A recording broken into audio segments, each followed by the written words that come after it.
कम से कम 50 पीठ लाश जख्मियन कथ रूद पेवान यथे कन खून दरियाव सड़क. We as reporters, we are just counting deaths, how many people have been killed today and how many people have been injured. It really showed the brutal and ugly face of the largest democracy of the world. 1999 के अवाहिर से वादी भर में एक वसी मगर पुरअमन अवामी तहरीक जारी हुई और गाँव कदल सानिहा इसी तहरीक की एक कड़ी थी. 19 जनवरी 1990 के बाद इंतजामी निजाम ने अस्करी रुख इख्तियार कर लिया. कर्फ्यू, बंदिशें और ताकत हुक्मरानी का जरिया बन गईं.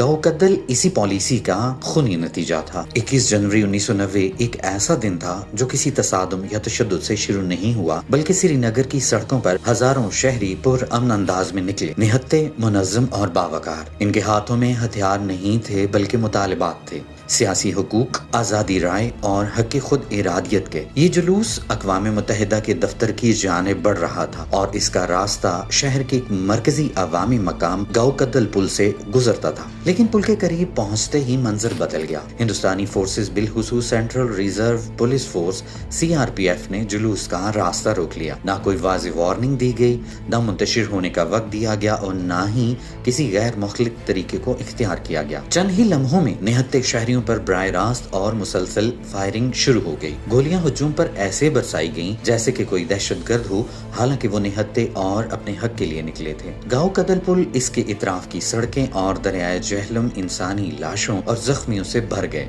सरकारी आदाद-ओ-शुमार के मुताबिक 50 से 60 शहरी जान से हाथ धो बैठे, जबकि ऐनी शाहिदीन के मुताबिक हलाकतों की तादाद 100 से जायद थी. सैकड़ों अफराद जख्मी हुए. अक्सरियत को गोलियों के शदीद जख्म आए. ना कोई इश्तियाल अंगेजी थी, ना कोई मुसल्लह खतरा. ये हुजूम कंट्रोल का कोई लाहे अमल नहीं था, बल्कि एक मुनज़्ज़म कत्लेआम था. किसी के पास लाठी नहीं थी, किसी के पास पत्थर नहीं था, कुछ नहीं था, पुरअमन जुलूस था. बच्चे थे, बूढ़े थे, औरतें थी और फिर आनन फानन में लाशों के ढेर बिछ गए और लोगों को लाशें पूछनी शुरू हो गई.